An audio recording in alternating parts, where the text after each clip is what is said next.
Good afternoon. Welcome to the American Enterprise Institute's live web event on the strategic priorities for the United States and the United Kingdom. My name is Mackenzie Eaglen. I'm a resident fellow here on national security and military budget issues. It's an honor and a privilege to be joined today by the United Kingdom's Secretary of State for Defense, Ben Wallace. We're coming to you from the AEI Library today here in Washington, D.C., and it's remarkable to meet again in person, sir, after so long of a break. The Right Honorable Ben Wallace MP was appointed Secretary of State for Defense in July of 2019. He started his career in the British Army, commissioning from the Royal Military Academy Sandhurst, and saw active service in Northern Ireland, Germany, Cyprus, and Central America. He was mentioned in dispatch as well on operations in the 1990s. After leaving the Army, Secretary Wallace joined the aerospace company Kinetic, where he gained experience in the defense industry writ large. He first entered politics in 1999 as a member of the Scottish Parliament, before being elected to the UK House of Parliament in 2005. He has served in a variety of government roles, including the UK's longest-serving security minister. He was in that position during the terror attacks of 2017 and the Russian nerve agent attack in Salisbury in 2018.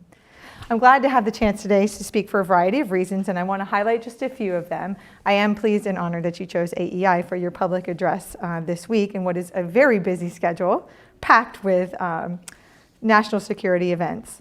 Earlier this year, as some of our audience knows who tunes in regularly for my events, in March, the United Kingdom released its integrated review of security, defense, development, and foreign policy, followed by the Defense Command Paper. Both agenda-setting documents that have a lot, I think, for the United States to learn, that aim to set out how the UK would engage and operate differently around the world, highlighting the armed forces will be more active and abroad. Then last month, on the eve of the G7 summit, President Biden and Prime Minister Boris Johnson signed an update to the 80-year-old Atlantic Charter. Of course, the original charter was signed by Franklin Roosevelt and Winston Churchill. This new agreement pledges our governments to work together on a range of issues, including the rules-based international order. Third, the United States is undergoing our own series of strategy reviews led by this new administration that I know are of great interest to our closest allies in the world, including the United Kingdom. So the Secretary's first visit to the United States in a year and a half, almost, due to the pandemic is a very welcome visit.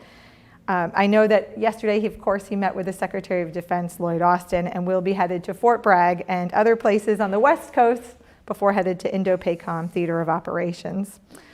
I'm looking forward to our conversations. Our audience, just a quick logistical note, can submit their questions at any time this afternoon, including now, for the Secretary. You can send them through an email account or use a hashtag on Twitter. The hashtag is UKDefenseAEI. That's defense with an S and not a C, as our British counterparts might hope. If you would like to send questions via email, it's also, that email is on my bio page, or it's under hallie.coyne@aei.org, as in C-O-Y-N-E. We'll take a brief intermission after the Secretary's remarks, and by brief I mean mere seconds, to change up the room to allow for our interview, and then take your questions. And with that, Secretary Wallace, thank you. Thank you very much, and thank you for AEI to inviting me here today. So, look, it's great to be back here, as you alluded to. I was here literally the week before lockdown in March last year, so it's great to come and see things coming back to life and to see Washington as it should be. New administration, new threats to tackle, and obviously new decisions to make. But the intervening period has taught us, all of us, the new meanings of national security and the importance of national resilience. And it's a huge pleasure to speak here at this Enterprise Institute, a place which has for 9 decades been consistently and persuasively making the case for expanding freedom, opportunity, and enterprise. Last time I was in DC, I spoke publicly about the importance of such values in continuing to motivate and mobilise our shared efforts in an increasingly anxious world. And I explained how the UK was undergoing an integrated review of its foreign security, defence, and development policy in order to do just that. Now, I'm not going to rehearse the diagnosis of evolving security threats in the current strategic context. Instead, I'll limit my remarks to what are, following the Integrated Review's publication, my strategic priorities for improving our response to those threats and what more is needed if we are to reverse what I believe continues to be a deteriorating environment for our shared interests and our shared values. Then I hope we can open up to a discussion and to get some more detail on whatever issues are of most interest to you. Since the establishment of this institution, the world has experienced much turbulence. It is 80 years since the strategic shock of an attack on Pearl Harbor precipitated the US's decisive entry into the Second World War. It's just over 70 years since the US and British forces joined our allies in the Korean Peninsula to repel communism and at the earliest proxy skirmishes of the Cold War.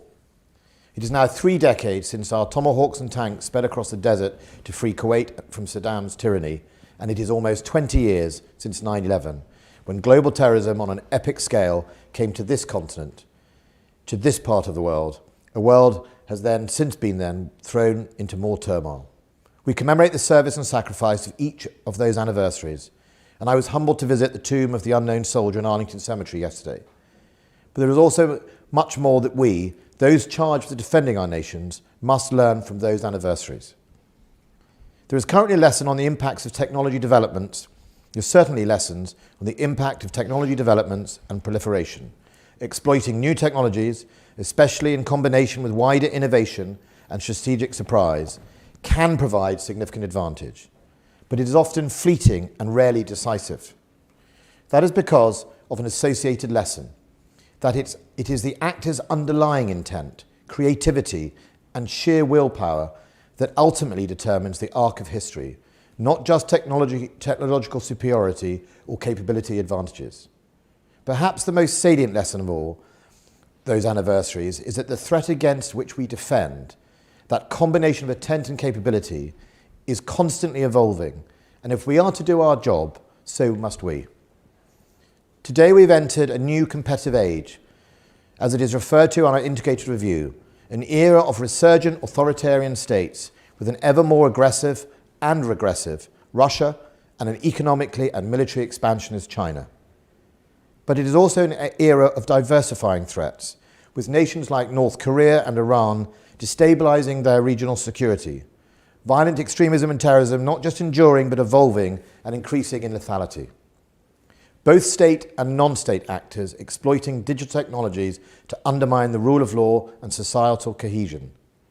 And as well as all the wider pressure on governments like climate change, global health, population growth, urbanization and migration, all with their associated human security implications, the threats pile up.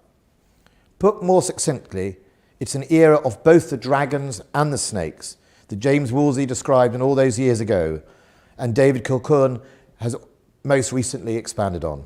And the methods these actors are employing bypass our strengths and exploit our weakness, enabling them to target everything from our satellites, computer networks and critical national infrastructure to our legal frameworks, political process and societal cohesion.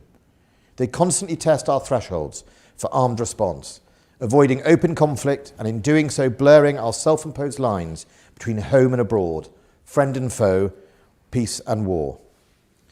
So how should we respond? Perhaps by listening to the wisdom of those who have wrestled with such challenges before. Among them, former AEI scholar, US Navy veteran of World War II and your 38th President, Gerald Ford. President Ford saw his fair share of turbulence too, and his approach was to always return to first principles of shared values. Setting out in his national security policy 45 years ago, he summed it up in 3 words: peace through strength.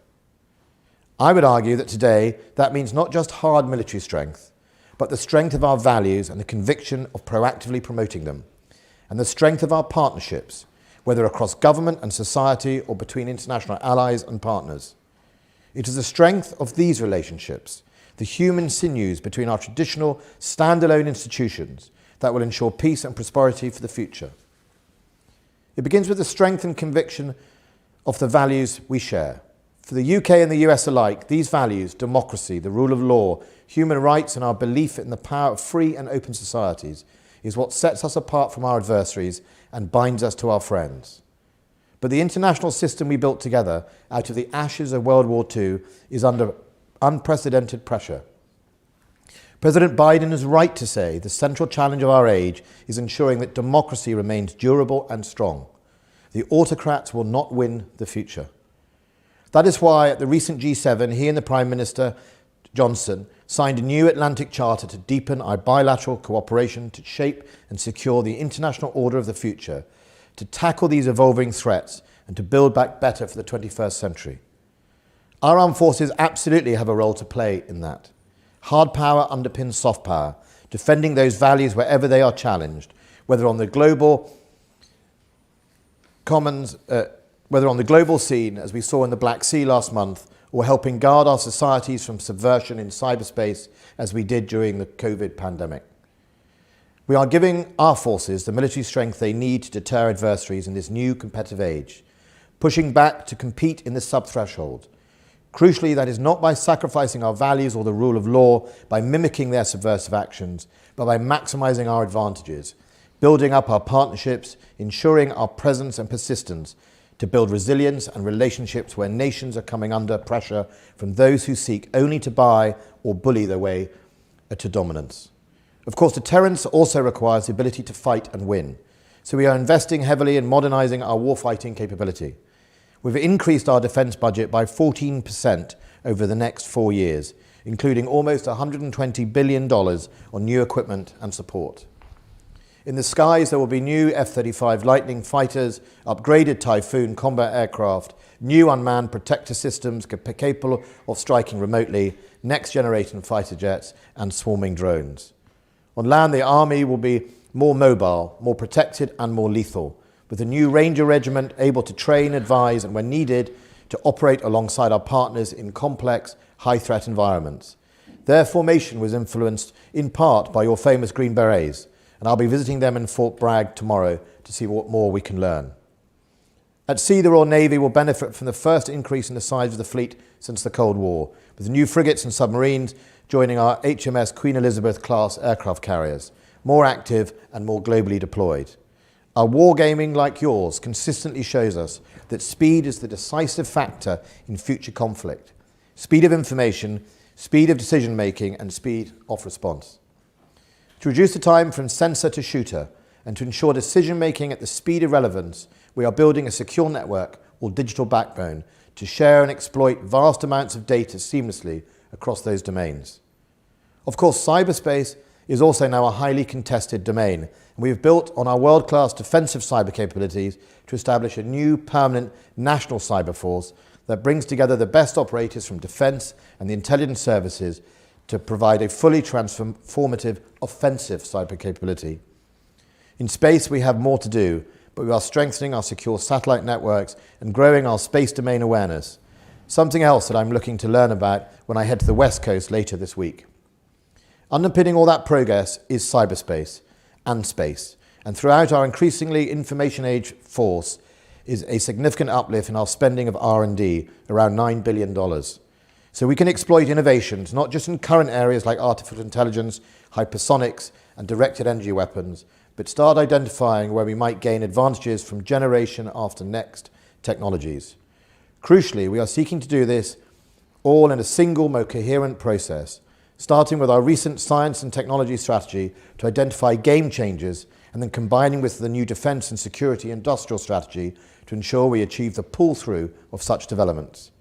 We are seeking to join up innovative companies, large and small, to sharpen our cutting edge and ensuring that everyone can benefit from the prosperity dividend. But as those anniversaries of former conflicts teach us, technology advantage only gets you so far, and you must still combine them with a strategy to address the threats before you. I believe that modernising defence must start with ensuring we are a credible and truly threat-orientated organisation, learning from both contemporary and future conflict, and always challenging ourselves to meet those threats and then overmatch them. So the first step I took in UK defence reform was establishing a net assessment and challenge function in the Ministry of Defence. And very much like your own version, it is now providing rigour and challenge, encompassing wargaming, doctrine, red teaming, and external academic analysis. This laser-like focusing on threats, rather than prioritising legacy force structures and equipment plans, is urgently needed as this more competitive age rapidly unfolds. It's already showing us that we can no longer remain a contingent force focused solely on preparation for the big war, which, being frank, can become our armed forces' comfort blanket and is precisely the conflict our adversaries seek to avoid. So instead of waiting for threats to become acute, like the fable of the slowly boiling frog, we must deter and address them at source, becoming more forward, present and persistently engaged, constantly campaigning, ceaselessly pushing back against our adversaries while building the capacity of allies. Modern deterrence has to get smarter and become as much about competing below the threshold of open conflict as above it. I'm pleased to say that this is precisely the direction of our doctrinal development. Last year, General Sir Nick Carter, our Chief of Defence Staff, published the Integrated Operating Concept. It recognises that changes in the information and political environment now impact not just the context but the conduct of military operations, and that the notion of war and peace as binary states has given way to a continuum of conflict. That requires us to prepare our forces for more persistent global engagement and constant campaigning, moving seamlessly from operating to warfighting. The armed forces working with the rest of government must think and act differently. They will no longer be held as a force of last resort, but become more present and more active around the world. Our forces will still be able to warfight as their primary function, but they will also increasingly have a role to play outside what we traditionally consider war, whether that is supporting humanitarian projects, disaster relief, conflict prevention and stabilisation, because helping partners help themselves reinforce their resilience. And because, yes, we must always be ready to fight and win, but as we all know, it is better to win without fighting. All the instruments of state power must be employed in balance, otherwise our policy options risk becoming war or nothing, and that is not how we can ever win a strategic competition. As I've already been suggesting, winning that competition, I believe, will require the strength of our values, the strength of our military, crucially both above and below the threshold, and finally the strength of our partnerships across government and around the world. So President Biden was right to say in the interim strategic guidance that our strength is multiplied when we combine efforts to address common challenges, share costs, and widen the circle of cooperation. That's why the UK is not merely reinforcing our place as the leading European NATO ally in spending and capabilities, but also the conceptual development of NATO 2030. We are also now looking to other regions where the strategic competition is presenting itself, the High North, across Africa, in Central and South America, and not least the Indo-Pacific. And it is the Indo-Pacific where both the great challenges are, but also the great opportunities arise, if we get it right. It is where the UK, as a global trading nation, seeks to be the European partner with the broadest and most integrated presence, there for the long term, with closer and deeper partnerships, defending freedom of navigation, political and legal freedoms, and free and fair trade. That does not mean exclusively military posturing, but a more strategic whole-of-government campaign, including economic, cultural and diplomatic tools, to name but a few. For years people have been talking about joint working, but the track record shows we haven't really meant it. If we are going to compete constantly, we're going to have to orientate ourselves to constantly campaign, to bring to bear on our competitors the broadest range of tools of national power for potentially generations to come. As a politician, I understand the meaning of campaigning in the world we face. When I'm not in power, I'm campaigning to win. When I'm in power, I'm campaigning to govern. And when I'm out, I'm campaigning to win again. It is a never-ending cycle because it is the values that endure that we campaign for and not as individuals. So if we really do mean it, how far are we prepared to go? Will we change our laws and reform our structures? Will we expand who we share our precious intelligence with? Will we empower those charged with leading those campaigns the authority to execute them with the same determination as our traditional operations? And as part of that, we must be ready to stand firm with our allies, chief among them the United States. As Prime Minister Johnson has said, America is back, and that's a good thing. Our defence cooperation is the broadest, deepest and most advanced of any two countries in the world. We are ready and able to share your burden of global leadership wherever and whenever it is required. But let's not leave it until a major conflict breaks out. The status quo is not self-perpetuating, and our forces must adopt a campaigning approach now. They are already deliberately designed to fight seamlessly alongside the US. We train and exercise together, and now we are just starting to operate together in the same region. Our carrier strike group, now entering the Indo-Pacific, proves the strengths of such partnership in action. Your Arleigh Burke class destroyer USS the Sullivans is providing our strike group with air defence and anti-submarine capabilities, while a squadron of 10 US Marine Corps F-35B Lightnings, the Wake Island Avengers, are proudly flying side by side with their UK counterparts. The deployment has not only contributed to NATO's first fifth-generation carrier to alliance operations and visibly defend the rules-based international order, but its convening power is strengthening alliances further afield and developing new partnerships in strategically vital corners of the globe. So the carrier group really is the embodiment of everything UK defence is seeking to achieve through our integrated review, a major multilateral deployment of cutting-edge military capabilities and partnering with our closest allies, not to confront an adversary in a crisis, but to confidently project our shared values. Right at the heart of the carrier group are British and American sailors, Marines, airmen and airwomen, working side by side every single day as one team. That is the strength of our shared values and deep partnering, and I pay tribute to them for all they are doing for our two nations in the region. My colleague and friend, Secretary Austin, told me yesterday the motto of the USS the Sullivans, the ship named after the 5 brothers who died in the naval battle of Guadalcanal, was "We stick together." And that, for me, pretty much sums it all up. And I look forward to your questions. Thank you, Mr. Secretary. I thoroughly enjoyed your remarks. And it sounds like a lot of big changes are underway in terms of this constant campaigning, this new operationalization, that's not a word, but changing the, I guess, the posture of the UK Armed Forces to be constantly operational, if I'm saying that correctly. I was struck by your threat-based approach. I think that's actually it's the right answer for the moment. What we have found, I think, in the United States, though, is being constantly forward, particularly for our forward deployed naval forces, because I think they seek to do a lot of what you were hoping to accomplish with your armed forces, is that without capacity, there's a tension there between what you can get done and how quickly, and wearing out man and machine too fast. So are you learning any, let's go back to the Queen Elizabeth Carrier Strike Group and the deployment with the United States in the Indo-PACOM theater. Are you learning any early lessons? Are you hearing any instant feedback? Are you gaining any insights yet? Or maybe not until you travel out there. But I'm keenly following this, this deployment. And as I mentioned with Sir Wigston when he was here as well. And I'm just curious if there's any sort of initial lessons learned that you can share with our audience.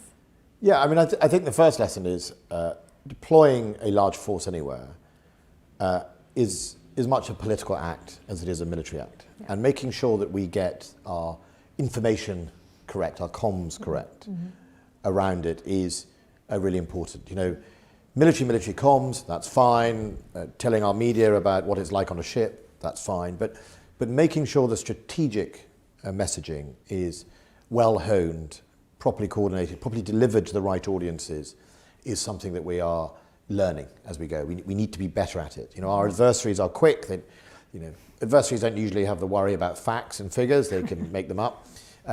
So we have to be better in that information. So we get, the premium of what we're doing it.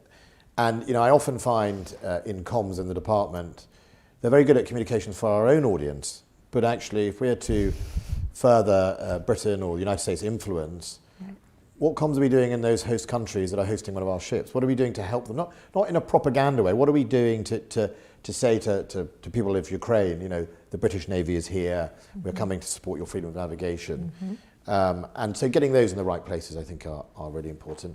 I think the second thing is interoperability. And we're not really learning this, but we've seen this emerge over the last few years, which is a Russia that is quite provocative. Yes. Never mind the Black Sea. We saw only a few days ago in the Eastern Mediterranean Russian aircraft getting dangerously close to our carriers with weapons on, going against all the normal norms. We saw a few months ago a US aircraft in the Western Mediterranean with Russian fighter jets getting incredibly close to them. And that's showing two things. One is that our adversaries seem to have worked out our risk appetite. Yes. And we haven't worked out how to put them off balance and to communicate to them what's acceptable, not acceptable. So I think we all are in a place where, it's why I referenced in the speech, we need to be more comfortable sub-threshold.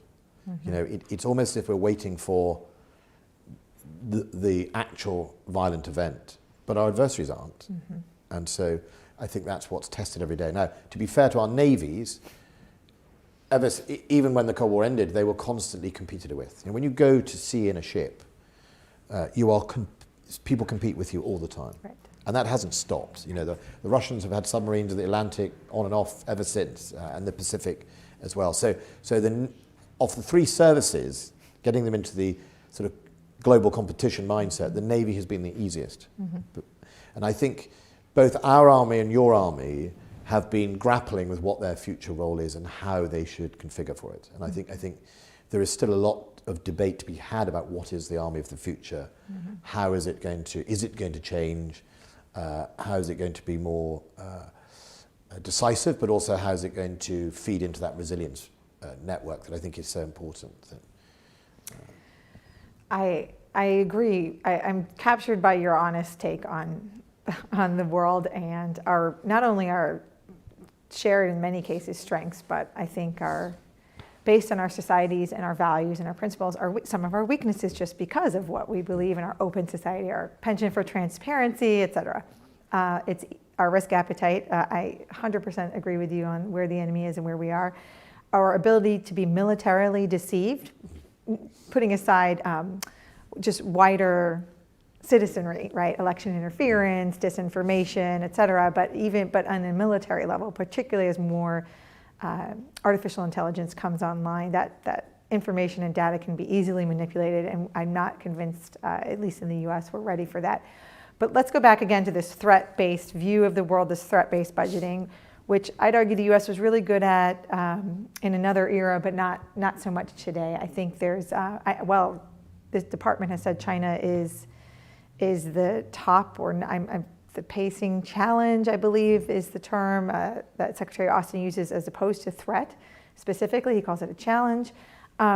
It's gotten a little muddled over the years with China versus Russia. What does that mean with these two very different types of competitors? And of course, dealing with middle tier challengers like Iran and North Korea and the constant grind of counterterrorism. So in your integrated review, you suggest Russia is a pacing threat and that China, of course, is a long-term, chronic, and strategic challenge. So can you give us a sense here in the United States, parse those words into actionable meaning for me, because I think I'm going to agree with what that means, but I'm not really sure. I want to make sure I do. Well, look, so Russia is quite an acute issue for us. 2018, using nerve agent on the British streets, ending with the murder of a very British citizen, and then just blatant dishonesty, and if you remember, follow-up arrested, I think the Dutch, if you remember, intelligence officers who then came to try and corrupt the investigation of the OPCW. So, Russia has engaged in very malign activity, whether it's cyber, whether it is military intimidation, whether it is espionage or murders that we've been seeing, and that is a real hard-edge threat. And if you think of a government that is prepared to authorize those things, what are the boundaries left? Belarus, we saw effectively a European aircraft hijacked. I mean, it was taken out of the sky, forced to land in Belarus, and a journalist was arrested. And I think President Putin came out in support of that action. That is, since when was that acceptable? So Russia poses lots of problems for us. Only a few weeks ago, they surrounded Hawaii with, I think, nearly 22 surface vessels. Biggest deployment since the Cold War. Now, we can say on paper, well, the economy is half the size of Britain's. We can say on paper they're nothing like the scale of China, they're not posing risk. Well, they've got nuclear weapons, they've got a very proficient submarine service, they are experimenting with new capabilities, and they do something which both China and Russia do, they proliferate, and they use proxies. We've called out the behavior of the Russian Wagner group, a mercenary group who are remarkably well equipped for a mercenary group with Russian equipment. Why are our troops more at threat from terrorism? Why is Iran more spiky? Why are Houthis firing missiles that you wouldn't have thought they had those capabilities? Well, because the direction of travel in the last few decades is precision has proliferated down to people who didn't used to have it. So many capabilities that used to be the preserve of about 5 countries, encryption, precision, is now in the hands of non-state actors, never mind state actors. And I think, some of the people feeding that, Russian exploitation of technology, we should be concerned about. So for us in the United Kingdom, Russia is probably for us the most direct, pressing challenge to us. We don't have a problem with the Russian people. We would like President Putin to desist and to return to try and a sort of normal behaviour, but every time he plays to type, the latest being Belarus. So I think that is a worry. And I think it's also a worry because it's not well thought out. I mean, for all of his aggression, strategically, in the long term, he's made problems for himself. So Ukraine, he made Ukraine choose. He invaded Ukraine, and when you go to Ukraine, and I've been a few times as both defence minister, security minister, you meet Ukrainians who were in the Soviet army for 20, 30 years, who were made to choose on the day that Russia did what it did. If you go to Scandinavia, I think for the first time, there is now a majority in the Swedish parliament of MPs in favour of joining NATO. So Putin's strategic goal was to keep people away from NATO or Western influence. It's actually had the reverse effect. But it therefof worries me whether he's really in a long-term thinking or whether he's thinking. So that's a pressing thing. With China, I think it's because, the simple fact of the matter is China's scale, China's power, its speed of its military development and its ambitions presents not only a challenge, but presents competition and potentially presents a threat. And it's no good pretending we can turn China backwards. We're not going to send it back into the 1970s, and anyone who thinks they can will be mistaken. We have to find a way of using one of our unique selling points, which is we have alliances. I mean, what are our strengths in our free, open societies? It's alliances and friendships. And if you think China and Russia, who are their friends? Well, Russia defines itself by Belarus, and China's friends, China doesn't really seem to need friends, it thinks. Our strength is our alliances, and we're growing them. We're Australia, New Zealand, the Five Eyes community. This year we're celebrating the 50th year of the Five Powers Defence Agreement, which is Australia, New Zealand, Malaysia, Singapore and ourselves. So we've got to exploit that and develop it together. And I think what I meant in my speech about our traditional intelligence sharing, do we go beyond? Do we really mean it? Do we really mean about contesting?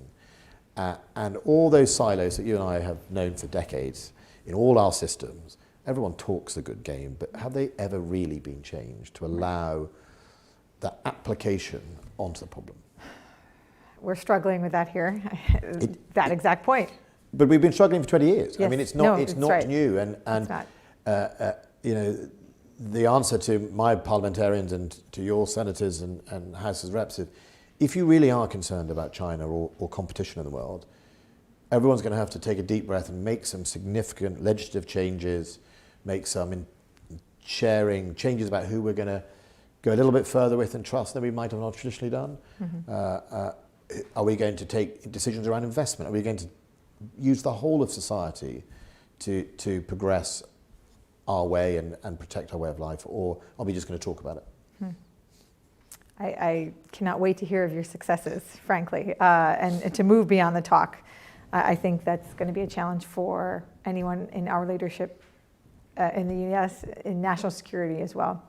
In the last couple of weeks, we've seen Russia test a new intercontinental ballistic missile. We've seen China build over 100 new missile silos. Things are seeming to heat up. The U.S. is, we're slowly crawling towards some sort of nuclear modernization program. We're getting there, like I said, quite slowly. But this decade, we will significantly ramp up our strategic forces modernization, presumably. But, the question of Iran's always hanging out there. What comes? I don't think there's a return to the JCPOA. I don't think you can just sort of take that old deal, which doesn't apply to the world today. If there's not some sort of agreement along the lines that the French and others have proposed, like an international fuel bank, I'm not sure about the future. I'm worried about a Middle East arms race. What's the outlook for the UK's strategic deterrent, and are you worried about an arms race in the Middle East in particular? So, strategic deterrent, we announced an increase in warheads on our submarines.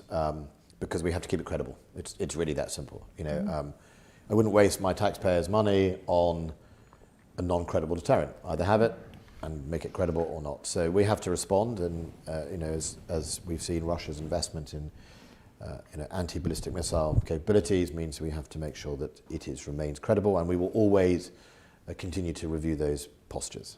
We run predominantly a minimalist deterrent, a minimal deterrent, but that's why we've done that, and we will have to keep doing it. And we're investing in the next generation of dreadnought submarines for the next generation of Trident, alongside, again, in the sort of pace, in lockstep with the United States. In fact, we're making each other's parts of our submarines together, so it's a very close-knit, tied capabilities.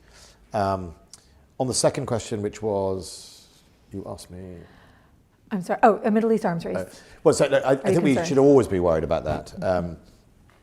And actually, that's why, while the media attention is always on the Israeli-Iranian dynamic, actually, which is real, I'm not underplaying that, but actually, the thing we really, really need to de-thaw and work a solution through is the Saudi-Iranian dynamic. Because, if there is an arms race, if there is a race to nuclear, and if Iran, and one of the reasons people don't want Iran to have a nuclear weapon capability is it will trigger other people doing it. And I would guess, it's not they haven't told me, so I'm not, but the speculation is, which is the country who is, dynamic, who is religiously rivals, economic rival, cultural rival, geographic rival, those are that, and with the wealth to do so, you could see it quickly going up, and that would be no benefit to anyone. So finding a way to try and resolve Iran's issues is unfortunately getting harder with the election of this latest president rather than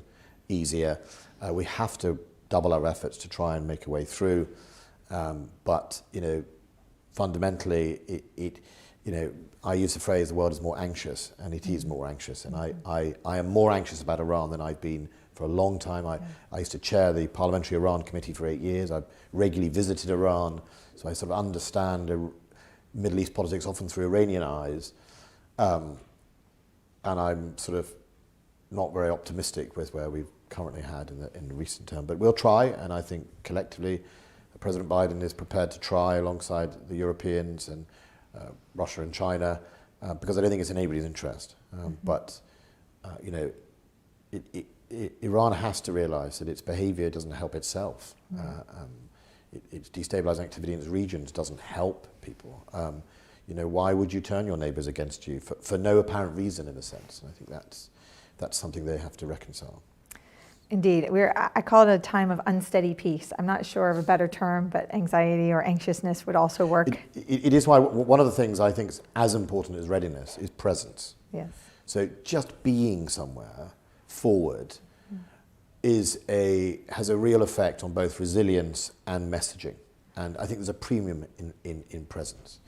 And there's always a debate in our military about whether we should all be back at home and just ready to go at a moment's notice, or whether you should be forward.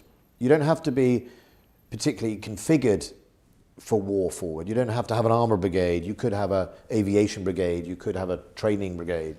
But being present in certain countries in the world strategically make a difference. It really does make a difference. I think there's an adage I was told when I was up in Estonia, which was, how many Americans does it take to deter the Russians? And the answer is 1 on duty.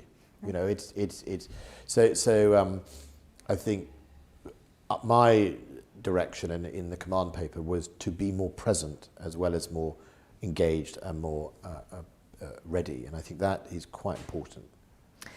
I want to turn to questions here. I apologize to our audience. We started a little late, so we'll go just 2 or 3 minutes over as well, but there are many. You're quite popular. Dominic Nichols from The Telegraph asks, what considerations are there when you talk about expanding who we share our intelligence with? Are you describing, for example, an expansion of the Five Eyes, or are you talking about potentially a Five Eyes Light, some new organization, or amended? Which countries might you be considering, and what kind of intelligence would you share? Well, I don't think I'm proposing a new structure. The Five Eyes is a very tight, established structure. But intelligence is part of that process of sharing with partners, improving their resilience, and bringing people together for a result on a certain issue. And a good example was after Salisbury.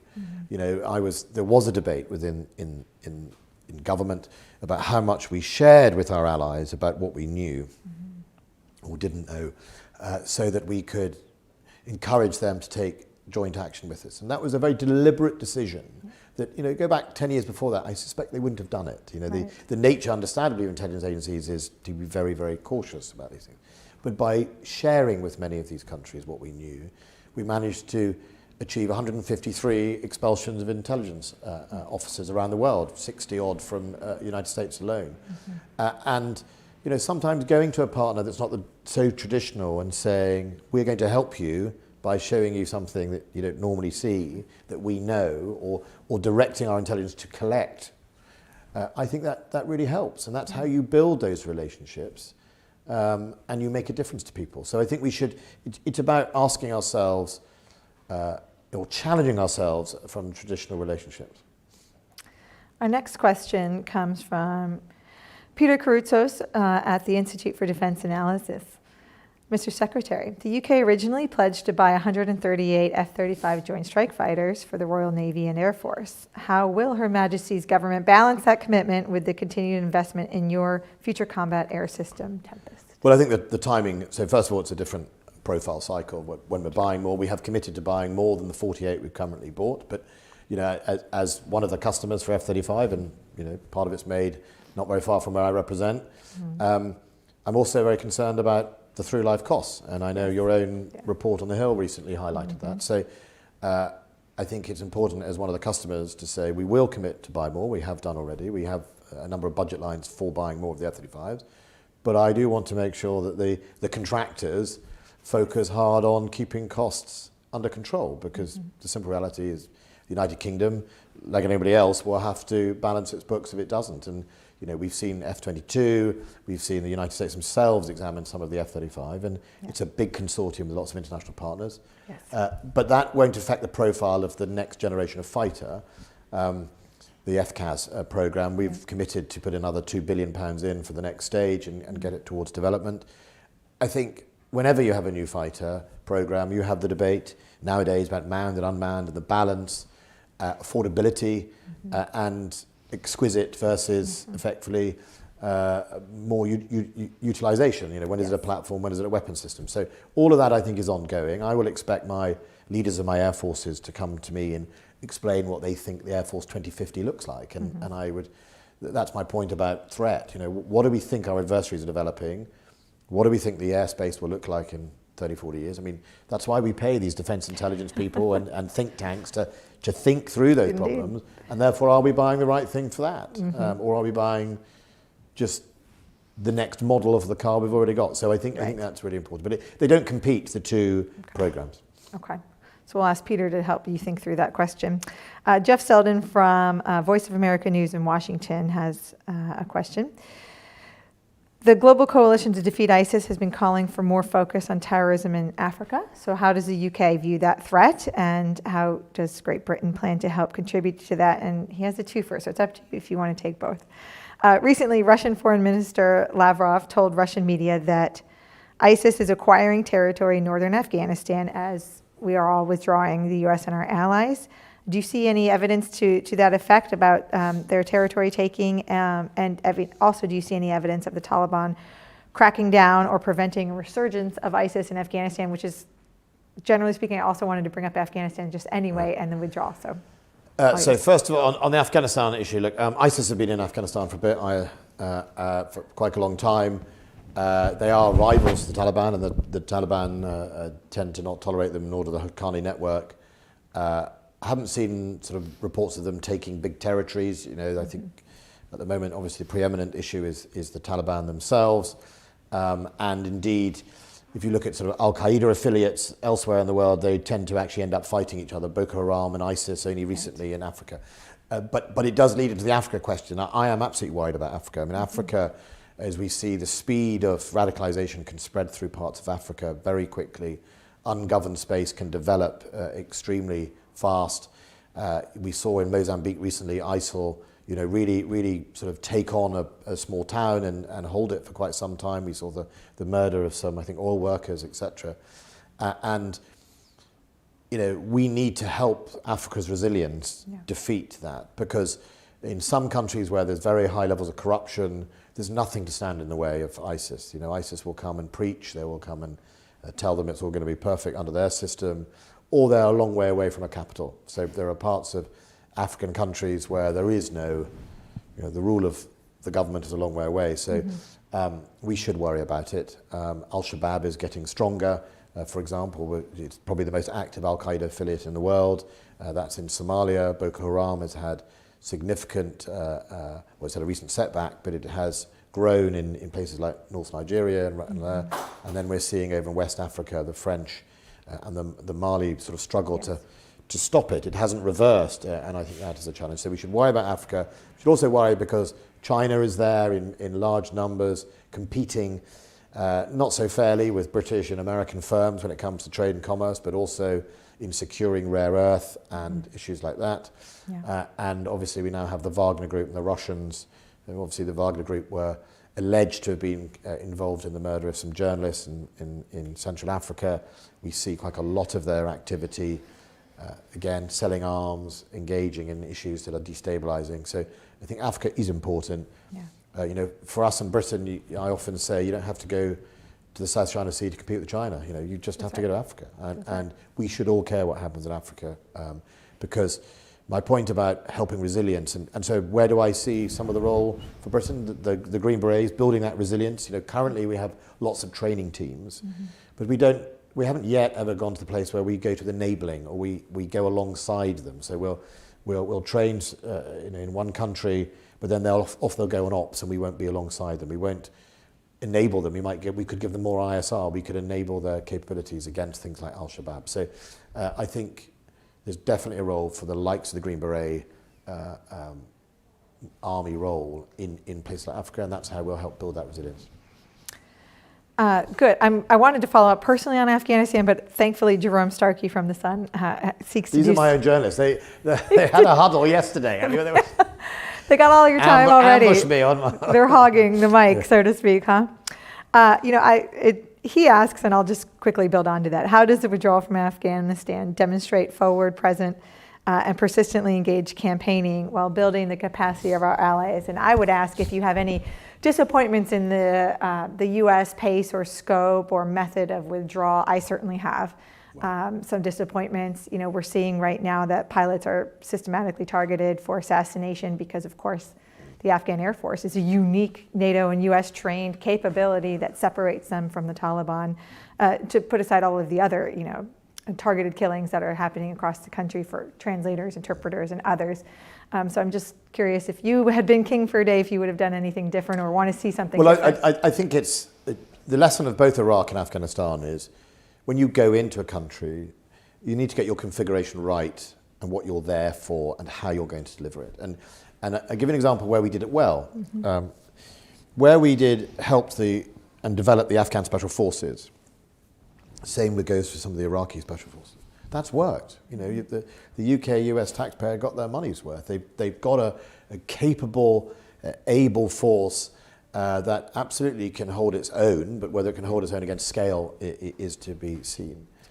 It shows if you have your forces correctly configured to deliver sometimes a victory, so an armoured brigade in Iraq rolled up the Iraqi army, and then we promptly just replace them with another armoured brigade. Well, there's no more armour. What you need to do is replace them with a brigade properly configured for post-conflict security assistance. So I think that is a common lesson from Iraq in Afghanistan for both of us. And it also then goes to the question of, forward presence. I understand what Jerome is trying to say, but look, we went in it as a NATO deployment. We went in together. When the president said, look, we're going to leave, we've been here 20 years, we've trained 300,000 Afghans, the international community didn't really have a choice because our configuration was done. Now, of course, Britain could have rustled up 10,000 people, put in our ISR and just replaced them. But the lesson from 1842, whatever it is in Britain's time, is in Afghanistan, you're going to have to be there as an international community or not at all. and you're going to have to be there for a very, very long time. So, finding other partners who really wanted to stay was pretty hard, and therefore I think the decision was, we have to move and leave. So, do I think, and I've been fairly public about it, do I think that is the end of the matter in Afghanistan? No, I don't. Will we see a resurgence of Al-Qaeda? Well, what we know is two things. The Taliban do know what happened last time. I mean, they do know that and we do also know the Taliban are desperate for international recognition. If they want funding, they want money, they want banking, they'll need to maintain diplomatic relations with the international community. And so repeating themselves like last time won't wash, and they won't get any recognition as a result of that. So it's to be seen, is the answer. I'm not kidding myself, but it is to be seen. They have given an undertaking. We'll hold them to their word. I agree with you. I don't think we're done. We, the proverbial we. The history of Afghanistan says no one is done. I saw President Xi, sort of a photograph of him and the President of Afghanistan grinning with a sort of offer of $62 billion. And I thought somebody somewhere in a valley in Afghanistan is saying, another superpower. This colleague is not from your gaggle, but from Tim Morrison at the Hudson Institute. He would like to know, Secretary Wallace, your government recently completed its defense, obviously, and deterrence review, which we've discussed. Can you explain your thought about adopting a no first use or sole purpose doctrine for your nuclear weapons? How do you think a U.S. adoption of such a policy would implicate British security or that of NATO? Well, we're not in favour of that change of doctrine. In fact, our integrated review laid out our position that our doctrine is that it's about a strategic event, it's about a range of threats, and we will reserve that right to deploy those weapons as we must. Good. I like your direct answers that are short and sweet. Thank you. Mark Sellinger from Janes, he asks, and of course this is putting on one of your many hats of the past, how would you describe the state of the United Kingdom's defense industrial base, and do you have any concerns? Well, hopefully he's read our new defence industrial strategy. The plus side of working in aerospace and also representing quite a lot of aerospace workers is I know the difference between a T-shirt pretending you work for the company in a country and actually manufacturing and investment. And it's always a trick of a manufacturer. You get along a politician, they get a photograph in front of something, and everyone thinks it's made there, but in fact they've stuck on the wheels and painted it, but actually it's been made somewhere else. And I think the messaging for the defence industrial strategy is we are keen to partner with international companies. We have one of the most open defence markets in the world. I'm always over here lobbying to get rid of ISTAR controls that cause us all a problem. I mean, we spend nearly 500 million complying with that. And as I say to US industry, that's 500 million I can't spend with you. That's right. I mean, it's pretty straightforward. Preach. I'm spending it on bureaucracy. So the structure is like we want to invest in R&D. We want pull through, really important. Kinetic was like a sort of DARPA I worked in, and awful lot of clever ideas, but unless it's got a requirement at the end of it, we are just spending money on things. I mean, we have to make sure there is a requirement at the end of this process to give industry some hope, but also that we use it. But also that when we are joining with people, I want them to invest in my people as much as we'll invest in theirs. And so prosperity is not just a word and a T-shirt. It's got to be in a proper partnership. And in exchange for that, we will access together export markets. I signed a big deal with BAE Rheinmetall, a German company, and BAE obviously for the Boxer armoured vehicle. It'll be 65% of it in value will be made in the UK, and they transferred some of the IP. So if I export it around, it's in my interest to export Boxer to third countries, and they'll be made in Britain. Those ones, the ones I sell, will be made in Britain. So I think that's the sort of partnership we like. Good. Our last question, although there are many more, sir, and I apologize we did not get to them all. Right. It's from Corey Shockey, my colleague here at AEI.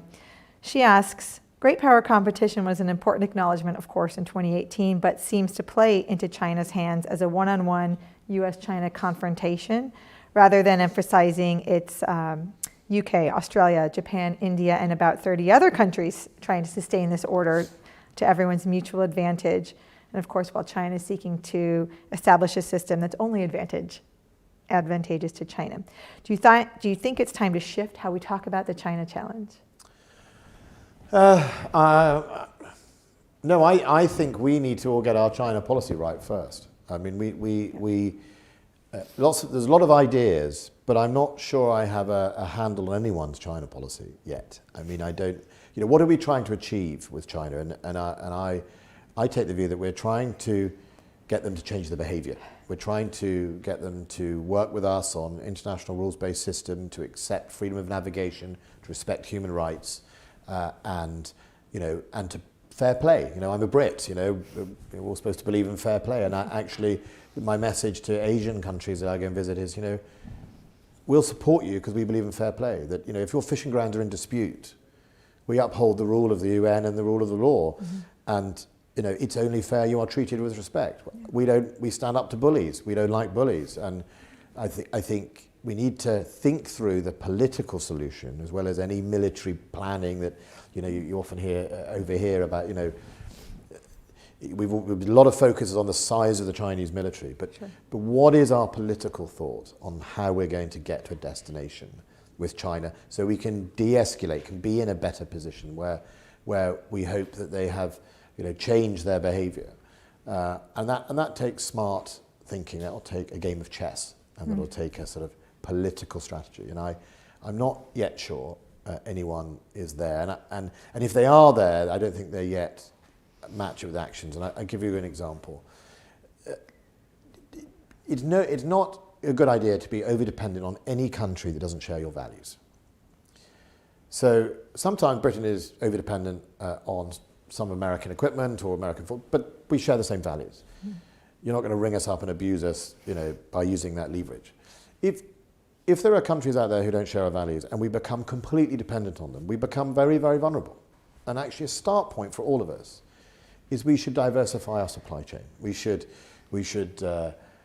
seek to develop and manufacture and share technology and knowledge and R&D development and culture elsewhere, so that we aren't so dependent on one country. So that when it comes to difficult choices, we're okay. We've got a diverse supply chain. But secondly, that will actually affect how countries like China behave. Yeah. If their customers start to leave, as in we are the customers, then they'll have to make a decision about whether they want us back or not. Mm-hmm. And I think having a proper strategy around how we are going to encourage more manufacturing in other parts of the world. I mean, I do think it's a false choice to say Britain or Chinese manufacturing, because those days are sort of gone. This is not that suddenly British workers will be able to undercut Chinese workers and we just suddenly magic it up.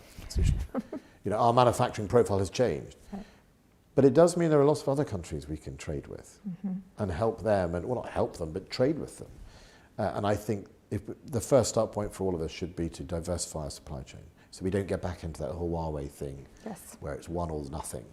And I think that will start to change people's thinking. I do like that you have a hard-headed sense of a realistic view of the world. No magic beans here, although I will just applaud you on our way out as I say thank you on your 14% defense budget increase in a pandemic. That is magic, or pulling a rabbit out of a hat. Well, you'll have to give us tips on how the US could do that. I took time to explain to people like chancellors and the foreign secretary that the military isn't just about war. We are, Amen. There's a tendency across governments to think, oh, you guys just, you're always picking a fight, you're a war, blah, blah, blah. Actually, our job is often to prevent conflict. Yes. And if we prevent conflict, it's a lot cheaper, Chancellor, than it is if you have a big conflict. I agree. Well said. So from a Treasury point of view, they understand that messaging. And that's what we're going to do. Mr. Secretary, I wish you well. Thank you for joining us at AEI today. Thank you to our online audience for viewing our discussion. I wish you well in your travels in the US and abroad. Thank you very much. Thanks.